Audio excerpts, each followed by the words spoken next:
Hello there, it's me, Stephen Thomas, with Reports on Housing. I'm actually coming to you from Las Vegas.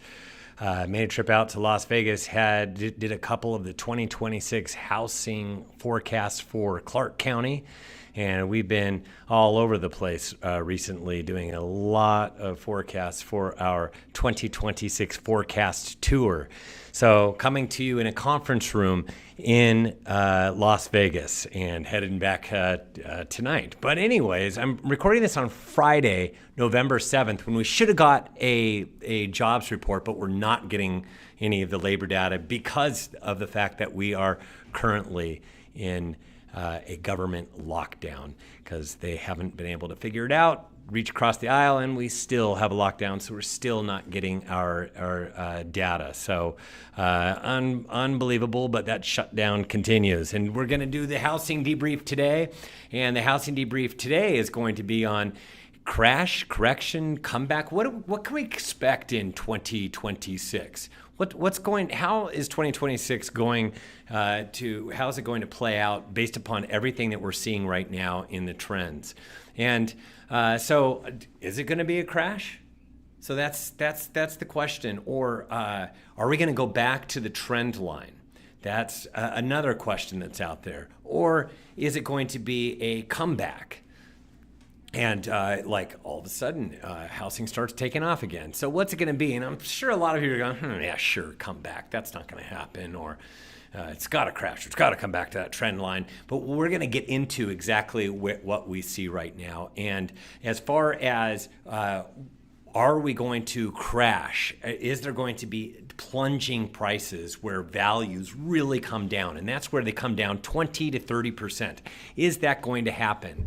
And quite honestly, you need a few different ingredients. You need 3 ingredients in order for a crash to happen. You have to have all 3, or you don't have all the ingredients necessary for plunging prices. It's not one out of the 3. And so one of those is you have to have a glut of homes available. And I constantly bring this up, and I will continue to bring it up because this is where we have a real supply issue across the United States. You can see on the right-hand side, that's where we are today, 1,550,000 homes. That is way more than we had in January of 2022 when we only had 800,000 homes across the United States. But this goes back to 1982, and we've been stuck at these low levels, and now we're just trying to make our way back up to where we were prior to the pandemic. And so we still have a scarcity of properties. If you draw a line across, that's just not that many homes, even compared to where we've been even prior to the pandemic. We're making our way back to that. And definitely in prior decades when there were fewer people across the United States population was less. Then you got the supply glut. That's what you need. You need a lot of homes for that to happen. We haven't really had caving, gigantic price drops, unlike since World War II. It's only really happened once where we had values come down a significant, substantial amount, and that was because of what happened within the real estate industry and loans and Wall Street and all that stuff. We had a glut of homes available. We had 3 million homes in the fall of 2005. And then in 2006, 07, and 08, we hit 4 million homes on the market. Right now, across the United States, we have 1,550,000, and it's peaked out. And for the rest of the year, it will come down because each one of those hills is a year. And so we've already peaked out. It's going to come down from here. And yes, way more than 800,000 back in 2022. But let's look at the perspective. That was the lowest level going back to 1982 by far, by a landslide. And it just feels more sluggish out there because of the amount of demand that's out there. That's one of the ingredients that we don't have. The second ingredient that we don't have are foreclosures. And so people are looking at completed foreclosures and they say, yeah, but there's a lot coming. There really is not a lot coming, and we're going to make our way back up to where we were prior to the pandemic. And there's just not a lot of completed foreclosures, and we haven't had it for years. So we're going to make our way back up towards the pandemic. But even this is the national delinquency rate, including all the properties in FHA that aren't current, anybody that's in some sort of kind of forbearance with some sort of plan with a lender. This is the national delinquency rate that includes all of that, and it's still been really low. It is coming off of an extreme low, which we achieved in 2022, and it's been low since 2022, 2020, but it's starting to grow a little bit, but still making its way to where we were prior to the pandemic. And you can see on the very left-hand side, that was a Great Recession. National delinquency rate was off the charts. Then that, where it skyrocketed towards the right-hand side of the chart, you're looking at where that was COVID lockdown. And then all of a sudden, a whole bunch of people went in forbearance. But since then, it's been really low, and it is growing, but it's still very, very low. We're not going to have any kind of wave of foreclosures like we had during the Great Recession. There's just no recipe for it. People have way too much equity. There's not a lot of subprime or anything like that. There's no teaser rate mortgages or pick a payment plans or anything along those lines.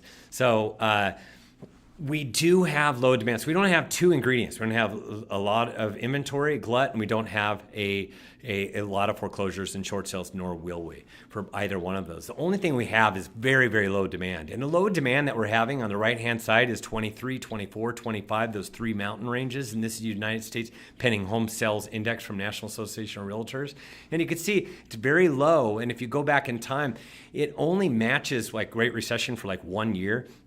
And in many cases, it's less than that. So we've been stuck at very, very low levels for 3 years in a row, yet prices aren't plunging because we're missing those other two ingredients. You need like more than double the number of homes, like 1.5 million homes across the United States. We need to get to like 3 million, 4 million homes. You need to double and even go higher than that, 2.5 million, to have such gigantic pressure with a lot of foreclosures.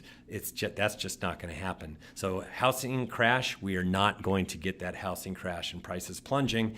And remember, this is like with real evidence, real data. This is not made up. We're not trying to throw a narrative out your direction. If we saw things change, we would talk about it, but you just don't see it in any of the economic numbers that we're reading. This is the Freddie Mac House Price Index across the United States, and this is this big argument that it needs to come back to the trend line. And you can see over time, prior to the Great Recession, it went up. And then we had the Great Recession, it came down, and then you could see where it skyrocketed on the right-hand side after COVID.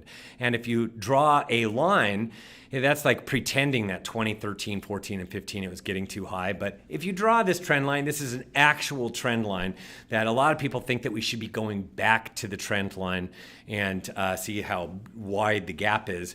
But are we going to go back to that trend line? Is that going to happen?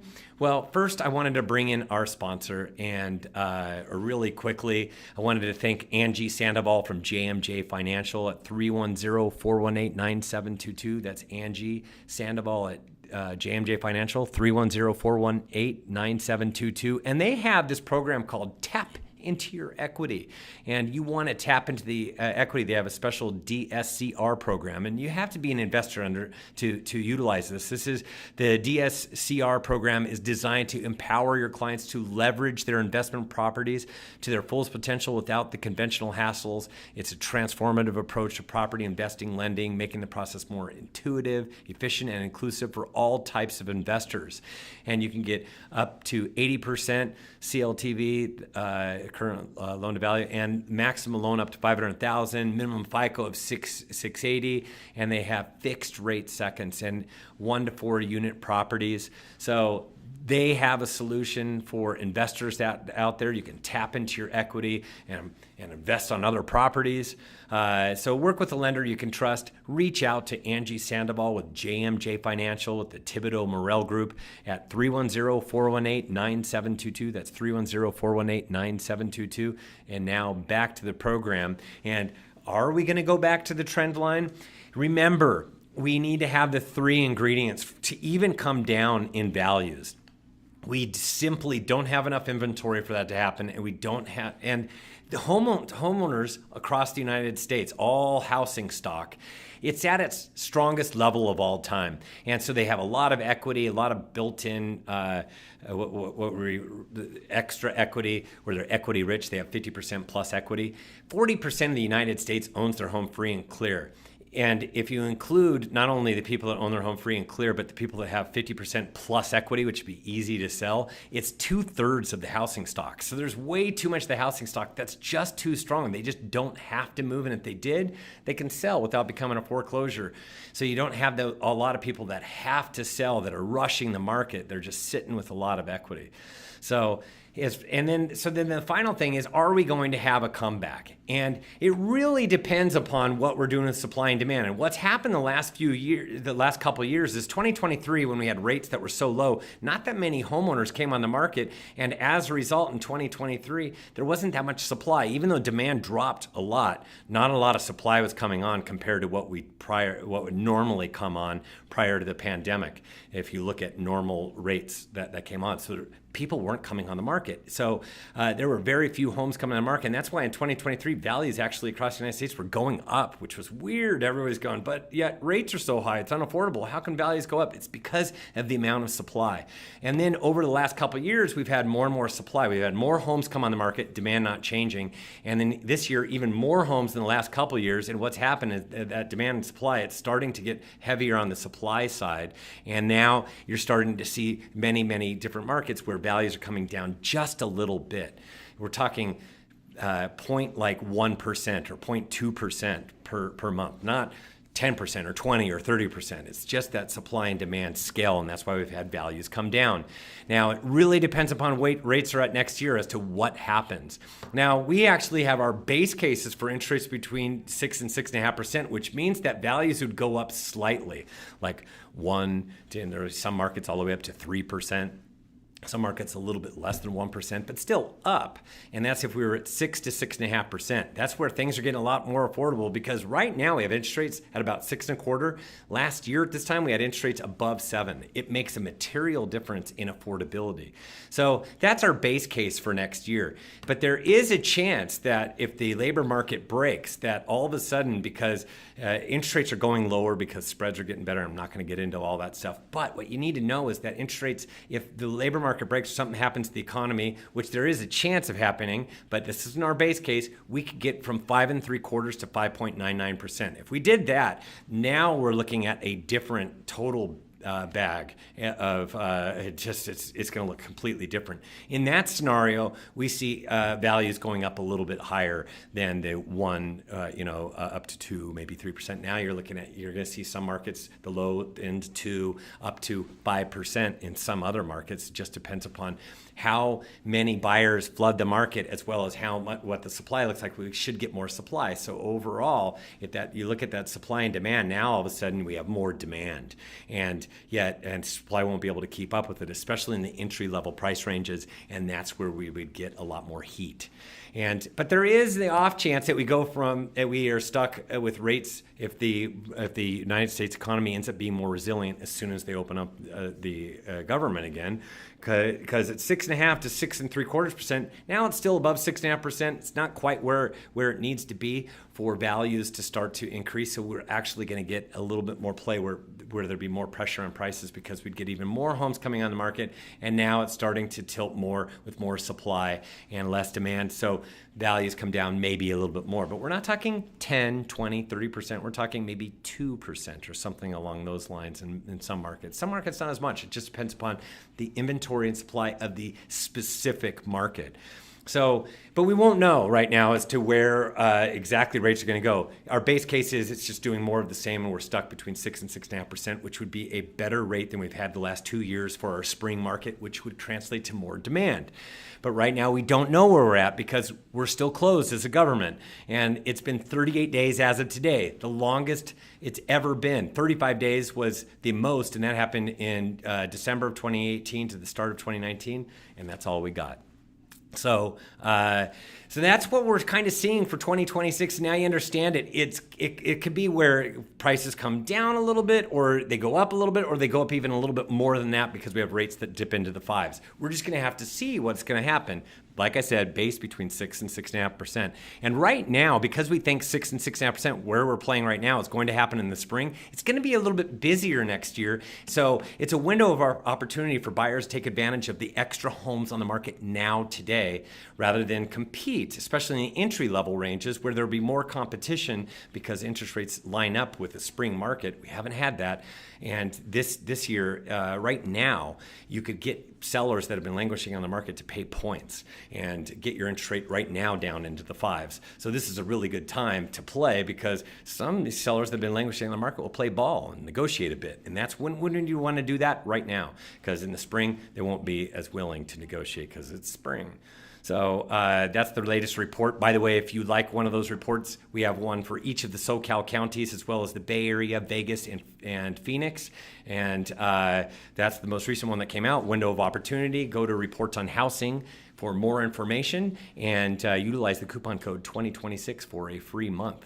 So thank you so much for joining us for another Housing Debrief. Hope you have a fantastic weekend, and we will see you on the other side next week in the second full week in November.